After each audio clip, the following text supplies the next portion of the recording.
જય સ્વામિનારાયણ। છપૈયા અમારો રાત્રિ મુકામ અને બીજા દિવસનું પ્રાતઃ સમય, મંગળા પહેલાંનો સમય એને તમે જોઈ શકો છો। સરસ મજાના અરુણોદય થવાની તૈયારી છે। બાલ સ્વરૂપ ઘનશ્યામ મહારાજ એની પ્રાગટ્ય ભૂમિ એ સ્થાનમાં જ્યારે અમે દર્શન કરી રહ્યા છીએ, આજુબાજુના પરિસરની અંદર કોઈ નથી અને એ વખતે આ મંદિર એનો નયનારમ્ય દૃશ્ય એનો વિડીયો શૂટિંગ કરી આજુબાજુની અંદર સરસ મજાના બગીચાઓ એ બનાવવામાં આવેલા છે। છપૈયા પરમાત્મા ભગવાન ઘનશ્યામ મહારાજ એની જે પ્રાગટ્ય ભૂમિ એના શિખરના દર્શન તમે કરી શકો છો। એક સમય એવો હતો કે વર્ષો પહેલાં જ્યારે આ સ્થાનની અંદર દર્શન કરવા માટે આવીએ ત્યારે સેજે મનની અંદર એવો સંકોચ થતો હતો કે અનંત કોટી બ્રહ્માંડાધીશ્વર ભગવાન સ્વામિનારાયણ એની જે પ્રાગટ્ય ભૂમિ હોય એ ભૂમિ ઉપર તો નયનરમ્ય મંદિર હોવું જોઈએ। અને કદાચ સારા સંપ્રદાયનો સંકલ્પ ફલીભૂત થયો, જો કે મંદિર તો હતું જ, પરંતુ મનને સંતોષ થાય એવું મંદિર નહોતું। અને એ ભગવાન સ્વામિનારાયણ ઘનશ્યામ મહારાજ એ સંકલ્પને પૂર્ણ કરવા માટે આજે નયનરમ્ય મોટા મંદિરની અંદર જે થોડા વર્ષો પહેલાં જ એ મંદિરની નયનરમ્ય મંદિર તૈયાર કરવામાં આવ્યું અને જે જન્મસ્થાનનું પ્રાગટ્ય સ્થાન ત્યાં આ નયનરમ્ય મૂર્તિ બાલ સ્વરૂપ ઘનશ્યામ મહારાજે બિરાજમાન છે। આજુબાજુમાં માતા ભક્તિ તેમજ ધર્મપિતા એ અખંડ બાલ સ્વરૂપ ઘનશ્યામ મહારાજની સેવામાં જાણે ઊભા છે એવું આ જન્મસ્થાન ત્યાં પ્રાગટ્ય ભૂમિમાં ઘનશ્યામ મહારાજનું બાલ સ્વરૂપ પણ એવું જ છે કે આપણને એમ જ થાય કે હજુ પણ અહીંયા આપણા બાલ સ્વરૂપ ઘનશ્યામ મહારાજ અનેક લીલાઓ કરતા દેખાઈ રહ્યા છે। હવે તમે મુખ્ય મંદિર ત્યાં દર્શન કરી શકો છો। સરસ મજાના નયનરમ્ય મૂર્તિ અહીંયા બિરાજમાન છે, તમે જોઈ શકો છો કે માતાજી તો ઠાઠમાઠ થઈ અને બેસી ગયા છે। હવે જે મધ્ય દેરું કહેતા મધ્ય ગર્ભગૃહ એના દર્શન કરો છો તો લગભગ આપણા સંપ્રદાયમાં 4 મૂર્તિઓ બહુ ઓછી જગ્યાએ જોવા મળે, જ્યારે અહીંયા અયોધ્યા પ્રસાદજી મહારાજ, ઘનશ્યામ મહારાજ અને ધર્મદેવ ભક્તિમાતા એ બિરાજમાન છે। જે મંદિર અયોધ્યા પ્રસાદજી મહારાજે બંધાવ્યું છે એ મંદિરની અંદર આ 4 મૂર્તિઓ મધ્ય દેરાની અંદર બિરાજમાન છે। સરસ મજાના કોઈ પણ વ્યક્તિ અજાણી આવે અને કોઈને એમ થાય કે આ કોના મૂર્તિ છે, એટલા માટે લાઇટની અંદર જ જે ખંડની અંદર જે મૂર્તિઓ બિરાજમાન છે એ મૂર્તિના નામનો ઉલ્લેખ કરવામાં આવે છે। અહીંયા સારો એ પરિવાર એ દર્શનાર્થીઓના કલ્યાણ માટે આશીર્વચન આપી રહ્યા હોય એ રીતે બિરાજમાન છે। યાત્રાર્થીઓ કોઈ સાડી લાવ્યા હતા, કોઈ કઈ વસ્તુ લાવ્યા હતા, એના સંકલ્પને પૂર્ણ કરવા માટે ત્યાં આગળ મૂકવામાં આવ્યું છે। હવે તમે ત્રીજા ખંડના દર્શન કરી રહ્યા છો। ત્રીજા ખંડની અંદર ભગવાન કુંજવિહારી અને રાધિકાજી એમની સાથે વાસુદેવ ભગવાન બિરાજમાન છે। જે યાત્રાર્થીઓ સાડી લેવા હતા એ માતાજીને ઓઢાડી અને એના સંકલ્પને પરમાત્માએ પૂર્ણ કર્યો છે। પૂજારીએ સરસ રીતે શૃંગાર કરાવ્યા હતા એટલે દર્શનાર્થીઓને સંતોષ હતો। અને આપણે જાણીએ છીએ કે જ્યાં મંદિર હોય ત્યાં વિઘ્ન વિનાયક દેવ અને હનુમાનજી મહારાજ તો અખંડ બિરાજમાન જ છે। વિશાળ નયનરમ્ય મંદિર એના પરિક્રમા કહેતા પ્રદક્ષિણાનો ભાગ એને તમે જોઈ શકો છો કે જેમાં સાઉથની અંદર દક્ષિણ ભારતની અંદર મોટા મંદિરો એના સ્તંભોની હારમાળ જોવા મળે એ જ રીતે અહીંયા પણ સ્તંભોની હારમાળ છે। અને હવે તમે અતિ પવિત્ર એવો ગંગાજળિયો કૂવો, જે એકદમ પ્રાગટ્ય ભૂમિ એની બાજુમાં જ આ ગંગાજળિયો કૂવો આવેલો છે અને એ ગંગાજળિયાનું જળ અતિ મીઠું છે। મીઠું તો છે પણ ઠંડુ પણ એવું છે। તાપનો સમય હોય તો સહેજે આપણને પાન કરવાનું મન થાય કે જાણે આ જળ એ ફ્રીજમાંથી કાઢ્યું છે। હવે ત્યાર પછી જ પગ રસ્તે જવાયો મંદિરના પાછળના ભાગમાં એકદમ નજીક આવેલ એવા મીનસાગર તીર્થ સ્થાનની અંદર અમે દર્શન કરવા માટે જઈ રહ્યા છીએ। સવારના 8, 8:30નો સમય હતો, પરંતુ એવું લાગતું હતું કે મધ્યાહનના 12 વાગી ગયા। એટલી બધી ગરમી હતી અને ઉપર સૂર્યનારાયણ પણ એવી જ રીતે તપી રહ્યા હતા. વિશાળ મીન સરોવર એના તમે દર્શન કરી રહ્યા છો કે જ્યારે બાલપ્રભુ ઘનશ્યામ મહારાજ છપૈયાની અંદર નિવાસ કરીને રહેતા હતા. અને એ વખતે માછીમાર આ મીન સાગરની અંદર જાળ બિછાવી અને માછલાઓને પકડતા હતા. અને એ દૃશ્ય જ્યારે બાલપ્રભુ ઘનશ્યામ મહારાજે નિહાળ્યું એ વખતે મચ્છીમાર એને યમપુરી દેખાડીને તમામ માછલીઓ એને મુક્ત કરી હતી. હવે તમે જે ચરણારવિંદના દર્શન કરી રહ્યા છો એ ચરણારવિંદ છપૈયાથી દૂર આવેલ એવા તર ગામના મંદિરમાં આ ચરણારવિંદ એ પધરાવવામાં આવ્યા છે. તર ગામ એટલે ભાભી સુવાસિનીનું પિયર. સુવાસિની ભાભી એટલે એની તો તુલના કોને આપવી, એની ઉપમા કોને આપવી એ આપણે વિચારે ચડી જઈએ. અતિ ઘનશ્યામ મહારાજને સમજનારું કોઈ જો તત્વ હોય, અંતરથી ઓળખનારું કોઈ તત્વ હોય, બાલપ્રભુ ઘનશ્યામને પહેલી જ વાર જોતા આ સ્વયં નારાયણ છે એવું અંતરની અંદર વિશ્વાસથી હા પાડનાર કોઈ તત્વ હોય તો એ છે સુવાસિની ભાભી, જેના જન્મસ્થાનમાં કે એના પિતાજીના ઘરે અત્યારે હરિમંદિર આવેલું છે. જે હરિમંદિરમાં તમે દર્શન કરી રહ્યા છો. સુવાસિની ભાભી એવું અજોડ પાત્ર છે કે જ્યારથી લગ્ન થયું અને છપૈયાની અંદર આવ્યા માં ભક્તિ એમણે ભાભીને જ્યારે બાલ ઘનશ્યામ એને સોંપ્યા ત્યારે એમ કહેવાય કે નંદરામનો જન્મ થયા પછી પણ સુવાસિની ભાભી નંદરામને પહેલે ક્યારેય કોઈ પણ વસ્તુ જમવા કે પહેરવા ઓઢવાની આપી નથી. બાલ ઘનશ્યામને પહેલું આપવામાં આવે અને પછી પોતાના પનોતા પુત્રને આપવામાં આવતું હતું. આવું અજોડ પાત્ર એટલે સુવાસિની ભાભી. અને આ જ તરગામની અંદર મહાદેવ તળાવ એ આવેલું છે, જ્યાં અમે દર્શન કરવા માટે જઈ રહ્યા છીએ. એ મહાદેવ તળાવ ત્યાં ચરણારવિંદ પધરાવવામાં આવ્યા છે. આ દેશની એક ખાસિયત છે સ્વામિનારાયણ સંપ્રદાયની અંદર, એમાં પણ અમદાવાદ દેશ ખાસ, કે આપણા પુરાતની જે તીર્થસ્થાનો છે એ કાયમના માટે સચવાઈ રહે, એના માટે એ સ્થાને એની સ્મૃતિ રહે, એ સ્થાન ઉપર આવી આ નાના નાના છત્રીઓ ચરણારવિંદ બનાવી અને પધરાવવામાં આવ્યા છે કે જેથી કરી ભવિષ્યમાં દર્શન કરવા આવનાર વ્યક્તિ એને સહેજે ત્યાં અનુભૂતિ થાય અને ત્યાં લેખ પણ મૂકવામાં આવે કે જેથી કરી અહીંયા શું ચરિત્ર કર્યું હતું એ દર્શનાર્થીઓને ખ્યાલ આવે. તો આ તરગામમાં આવેલ મહાદેવ તળાવ, ત્યાં મહાદેવજીનું મંદિર છે અને તળાવની આજુબાજુ આપણે વૃક્ષો માટે તો કંઈ કહેવાનું જ ન હોય, લીલોછમ હરેભરો પ્રદેશ એટલે આ યુપી પ્રદેશ. તો કદાચ એમ પણ થાય કે સુવાસિની ભાભીએ જ્યારે નાના હશે ત્યારે આ વિસ્તારની અંદર એની સહેલીઓની સાથે ફરેલા પણ હશે. એક દિવસ જ્યારે નંદરામ એ વહેલા ઘરે આવેલા અને ભૂખ લાગેલી અને જ્યારે સુવાસિની ભાભી પાસે કહેતા પોતાની માતાની પાસે જમવાનું માંગ્યું એટલે સુવાસિની ભાભી એક જ શબ્દ બોલ્યા કે નંદરામ, ઘનશ્યામ બાબુને બોલાવી આવો અને ઘનશ્યામ બાબુ જમશે પછી જ તમને જમવાનું આપવામાં આવશે. હવે તમે જે જમીન જોઈ રહ્યા છો જે લીલુંછમ છે, પરંતુ એ મહાદેવ તળાવ છે, અત્યારે એમાં પાણી નથી.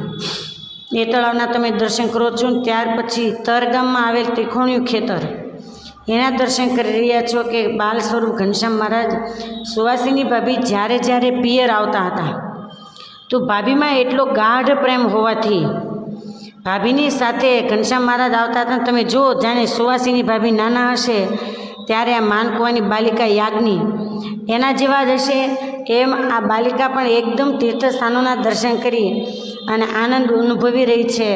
સહેજે આપણને એમ થાય કે કેવા મુમુક્ષુના બીજ હશે, આમાં કેટલી મુમુક્ષતા હશે કે જે સત્સંગીના ઘીરે આવા આવા બાળકોના જન્મ થયા અને આ સંસ્કારો કહેતા ગમે તેટલું પગે ચાલીને અમારી આ જે પંચતીથી હતી, પરંતુ આ છોકરી થાકતી નહોતી, દોડતી દોડતી એ બધી જ જગ્યાએ દર્શન કરી રહી હતી. ત્યાર પછી અમે ગૌઘાટ જે વિશ્વામિત્રી નદી ત્યાં દર્શન કરી રહ્યા છે કે વાલો ગૌ ઘાટે જાય ગયો ચાર વારે, કંઈક પાપી પતિ તને ઉધારવારે, વાલો ગૌ ઘાટે જાય ગયો ચાર વારે. અત્યારે પાણી નથી, પરંતુ જે ધર્મકુળના એક હરિભક્ત એ જે બાજુથી આવ્યા એ બાજુ વિશ્વામિત્રી નદી એનું ઉદ્ગમ સ્થાન છે. આજે પણ પૃથ્વીમાંથી એક નાની એવી શેર એ પાણીની આવી રહી છે. ગૌઘાટમાં આ ચરણારવિંદ પધરાવવામાં આવેલા છે. એ ચરણારવિંદના તમે દર્શન કર્યા. અને અતિ મહત્ત્વનું જે સ્થાન કહેવાય કે બાળપ્રભુ ઘનશ્યામ મહારાજને ખેલકૂદ કરવાનું, તો એ આ ગૌઘાટનું સ્થાન છે કે અહીંયા બાલમિત્રોની સાથે ભગવાન ગાયો ચારતા ચારતા કેવા રમતા હશે, કેવી ખેલકૂદ કરતા હશે. જે વૃક્ષ એના તમે દર્શન કરી શકો છો, જ્યાં યાજ્ઞી ઊભી છે એ વૃક્ષ પણ પ્રસાદીના છે. તો જ્યારે જ્યારે પરમાત્મા એને મન થાય ત્યારે ગાયો ચારતા ચારતા પાછા વિશ્વામિત્રીની અંદર એ છલાંગો મારી અને જળ કુસ્તી કરતા હતા. નીર નદીનો નિર્મળ જોઈને રે, તેમાં નાતાની શંકતી હોઈને રે, વાલો ગૌઘાટે જાય ગાયો ચારવા રે. અને ત્યાં આજુબાજુમાંથી જે બાળકો નાના નાના આવ્યા છે એને દર્શનાર્થીઓ, યાત્રાર્થીઓ, મારી યાત્રા ગ્રુપના બહેનો એ બિસ્કિટ, ચોકલેટ આદિ આપી રહ્યા છે. અને જ્યારે જ્યારે બાળકોને આ વસ્તુ આપીએ ત્યારે અતિ રાજી થતા હોય છે અને સહેજે પુણ્યનો લાભ અહીંયા પ્રાપ્ત થાય છે. સહેજે કમાય. હવે તમે જે દર્શન કરી રહ્યા છો એ સિંધિયાગીરી બાવા જ્યાં નિવાસ કરીને રહેતા હતા, લો ગંજરી, એ ત્યાં તમે વટવૃક્ષના દર્શન કરી શકો છો કે જ્યાં બાલપ્રભુ ઘનશ્યામ મહારાજ જ્યારે છપૈયામાં નિવાસ કરતા હતા ત્યારે આ જગ્યાએ અનેક સર્પો નિવાસ કરીને રહેતા હતા. ધર્મદેવ જ્યારે સિંધિયાગીરી બાવાને ત્યાં આવેલા અને એમણે આ સર્પોના ઉપદ્રવની વાત કરી. સિંધિયાગીરી બાવા એનું વચન સાંભળી અને ઘનશ્યામ મહારાજે ગરુડજીને આજ્ઞા કરેલી. અને એ વખતે ગરુડજી એ અહીંયાથી સર્પોને કાઢી મૂકેલા. એ આ લોગંજરી ગામ એ વટવૃક્ષ કે પહેલાં અહીંયા ઘોર જંગલ હતું. થોડા સમય પહેલાં અમે જ્યારે આવતા હતા ત્યારે ગાઢ જંગલ જેવું અહીંયા મોટા મોટા વૃક્ષો હતા, પરંતુ અત્યારે એક વટવૃક્ષ તમને દેખાઈ રહ્યું છે જે પ્રસાદીભૂત છે અને જ્યાં સર્પો નિવાસ કરીને રહેતા હતા એ જ આ સ્થાન છે. અને જ્યારે જ્યારે દર્શનાર્થીઓ આવે ત્યારે અહીંયા વડવાઈએ હિંચકા ખાય અને બધા ફોટા વિડીયો લેતા હોય છે કે જેથી કરી આ પવિત્ર સ્થાનની સ્મૃતિ રહે. પરંતુ કોણ જાણે આજે વડવાઈ બહુ જોવા નથી મળતી. નાની નાની ડાળીઓ જ ઝૂલી રહી છે, મોટી વડવાઈઓ નથી દેખાતી. બધા જ યાત્રાર્થીઓ એ ત્યાં હિંચકા ખાય એટલે સ્વાભાવિક છે કે ડાળને તૂટવાનો સંભવ હોય. આ જે શિવલિંગ એના પણ તમે દર્શન કરી શકો છો. તો આ લો ગંજરી ગામ એના દર્શન કર્યા. એ જ સ્થાનમાં બાજુમાં એક પ્રસાદીનો કૂવો આવેલો છે, ત્યાં પણ અમે દર્શન કર્યા. પરંતુ આ કૂવાની અંદર પાણી જોવા મળતું નથી. આ પ્રસાદીભૂત જ્યારે તીર્થસ્થાનો એમાં દર્શન કરીએ એટલે સ્વાભાવિક સહેજે આપણને બાલચરિત્રમાં આવતા જે બાલપ્રભુ ઘનશ્યામ મહારાજ એના બાલચરિત્રો જો વાંચેલા હોય, સાંભળેલા હોય તો સહેજે અનુભવ થાય કે ઘનશ્યામ મહારાજ આપણી સાથે આ સ્થાનોની અંદર વિચરી રહ્યા છે. એવા આ પવિત્ર સ્થાનો આવેલા છે. હવે અમે ત્યાંથી પતિજ્યા મહાદેવ એના દર્શન કરવા માટે ગયા છીએ, જે પતિજ્યા મહાદેવને ભેટિયા મહાદેવ તરીકે પણ ઓળખવામાં આવે છે. આ સ્થાન એ ભગવાન શિવ એનું મુખ્ય સ્થાન ગણાય છે. ભગવાન ચંદ્રમૌલેશ્વર એના લિંગ સ્વરૂપના તમે દર્શન કરી શકો છો. બાજુમાં ચરણારવિંદ એ પધરાવવામાં આવ્યા છે અને એની બાજુમાં રાધાકૃષ્ણ દેવ એનું મંદિર આવેલું છે. અનેક ઘંટો અહીંયા તમે જોઈ શકો છો. કોઈ જગ્યાએ સ્વાભાવિક રીતે આપણે ક્યાંય જતા હોય તો નાના નાના પારણિયાઓ બાંધેલા હોય કે લોકો એની માનતા કરતા હોય છે. એ રીતે અહીંયા કોઈ પણ સંકલ્પ એને પૂરો કરવા માટે આ ઘંટની માનતા બાધા કરવામાં આવે, જેથી કરી અનેક ઘંટ એ અહીંયા જેનો સંકલ્પ પૂરો થયો હોય એ અહીંયા રાખે છે. અહીંયા જ્યારે ઘનશ્યામ મહારાજ ધર્મદેવની સાથે મેળાની અંદર પધારેલા, કેમ કે અહીંયા બહુ મોટો મેળો ભરાય છે, એ મેળામાં પધારેલા ત્યારે સ્વયં શિવજી એ બાલ પ્રભુ ઘનશ્યામને ભેટેલા, એટલે ત્યારથી ભેટિયા મહાદેવ તરીકે પણ ઓળખાય છે. અને બાલ સ્વરૂપ ઘનશ્યામ મહારાજ અને ભગવાન શિવ એ અહીંયા ભેટ્યા હતા, એટલે સાંખ્યોગી બહેનો પણ અરસપરસ મહિમાથી એકબીજાને ભેટી રહ્યા છે. એવું આ પ્રસાદીભૂત ભેટિયા મહાદેવ એનું મંદિર જ્યાં અમે દર્શન કરી અને પાવન થઈ રહ્યા છીએ. અને હવે તમે જોઈ શકો છો કે આપણા સંપ્રદાયની અંદર છાપ આપવાનો કહેતા તપ્ત મુદ્રાનો અતિ મહિમા છે. અને એમાં એક ખાસ વડતાલની અંદર ભગવાન સ્વામિનારાયણની આજ્ઞા છે કે અમારા સ્વામિનારાયણ સંપ્રદાયના આશ્રિત કહેતા ઉદ્ધવ સંપ્રદાયનો જે અનુયાયી છે એમણે એકવાર ચોક્કસ વડતાલમાં તપ્ત મુદ્રા લેવી, અને જ્યાં સુધી એમ કહેવામાં આવે કે તપ્ત મુદ્રા લીધી નથી ત્યાં સુધી હકીકતમાં આપણે સ્વામિનારાયણ સંપ્રદાયના આશ્રિત ગણાતા જ નથી. તો એવી જ રીતે અહીંયા છપૈયામાં પણ તપ્ત મુદ્રા આપવામાં આવે છે. તો અહીંયા યાત્રાર્થીઓએ તપ્ત મુદ્રા લઈ રહ્યા છે. એને તમે જોઈ શકો છો કે ઓંયકારો નીકળી જાય છે, છતાંય પણ એકવાર ચોક્કસ વિચાર કરો કે આ દ્રશ્ય જોઈ અને ડરી ન જાઓ. કેમ કે રસોઈ કરતાં કદાચ દાજી ગયા તો પણ દુઃખ તો ભોગવવું જ પડે છે. જ્યારે આ તપ્ત મુદ્રા એ તો ભવરોગનું દુઃખ મટાડનાર વસ્તુ છે. એટલે એકવાર ચોક્કસ છપૈયામાં તો લેવી જ, પરંતુ ખાસ ઉદ્ધવ સંપ્રદાયની પ્રણાલિકા પ્રમાણે સ્વામિનારાયણ સંપ્રદાય અને ભગવાન સ્વામિનારાયણની આજ્ઞા પ્રમાણે વડતાલની અંદર તો છાપો અવશ્ય લેવી જ. અને આપણે સૌ કોઈ જાણીએ છીએ કે ભક્ત ચિંતામણીની અંદર પણ નિષ્કાળ સ્વામીએ પોતાની કલમે આ ટાંક મારી છે. નાની નાની બાલિકાઓને વંદન કરવાનું મન થાય એની હિંમતને, કે એમણે પણ આ તપ્ત મુદ્રા એને ગ્રહણ કરી હતી. તો સહેજે મનની અંદર સંકલ્પ થાય કે એકવાર લઈ લેવી.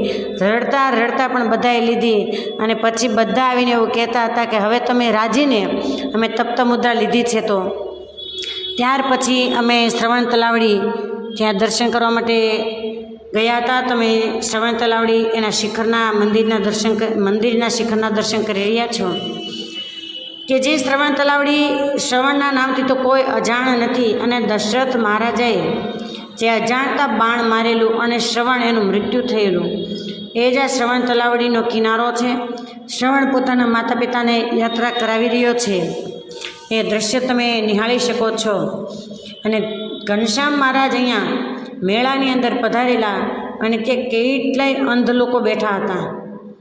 અને કોઈ તાંત્રિક પૈસા દ્વારા એને દેખતા કરવાનું કહી રહ્યો હતો, ને એ લાલચમાં કેટલાય બિચારા ભોળા લોકો એ ભોળવાઈ જતા હતા. અને ત્યારે ઘનશ્યામ મહારાજે એમના ઉપર કૃપા કરી અને અંધ લોકોને અહીંયા દેખતા કર્યા હતા. શ્રવણ તલાવડીનો નયનારમ્ય દૃશ્ય, અનેક કમળો એટલા સરસ ખીલેલા હતા કે આપણને નજર હટાવવાનું મન ન થાય.